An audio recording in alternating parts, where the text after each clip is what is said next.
this development yesterday that China warned the US not to play with fire over Taiwan. What do you make of that development?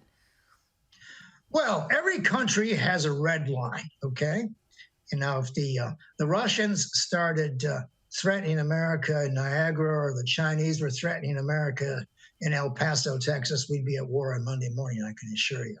And what they're saying is that Taiwan is theirs, and I fully agree with them. In 1972, in the Shanghai Communique, President Nixon and Secretary and National Security Advisor Henry Kissinger and Zhou Enlai and Mao agreed that there is only one China, and Taiwan is part of China. And the deal over the years was that as long as the Taiwanese do not declare independence, they can have their own form of government, their own business model, their own soldiers, their own sailors, their own metals, their own money. They can do whatever they want to do. In fact, they prospered by it. And the other part of the deal was that China would not militarily intervene. So there's kind of an unspoken arrangement there for 50 years that if they could have their two forms of government as long as they don't declare independence.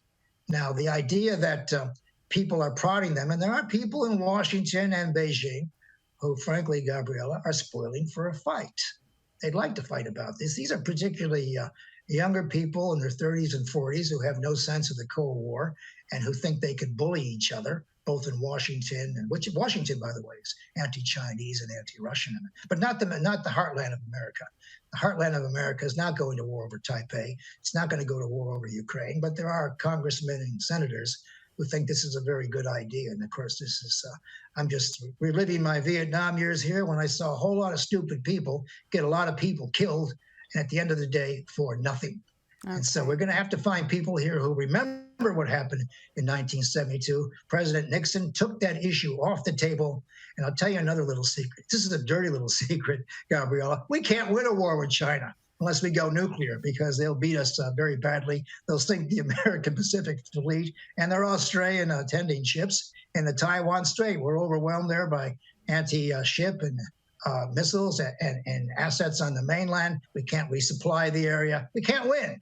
We can't win this war. And so we're going to have to fight another kind of a war. And then I reckon that if they start shooting the Navy, sinking the Navy there, that it'll go nuclear in about 15 minutes. And that's not what we want to do, because nuclear wars can be fought and they can be won. But I'll tell you what, they're going to bring, they're going to kill a lot of people along the way. So we got a whole lot of people who are reckless right now and like to see a little more responsible government. And that's something that Joe Biden can do. He understands the Cold War. He understands how close it was sometimes. He understands the terms. But, he didn't get on the horn to President Putin and stop that war when he could have. He hasn't spoken to his Chinese counterpart now for a couple months. And I don't know what the hell that's all about. I mean, diplomacy, the world has to be run at the top with summit diplomacy.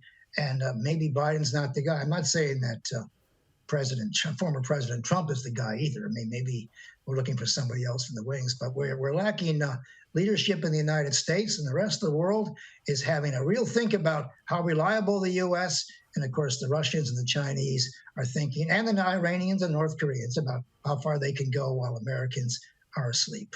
Professor Joseph Siracusa, thank you so much for your time this afternoon and all your insights and analysis. Thank you. Okay, thank you, Gabriella.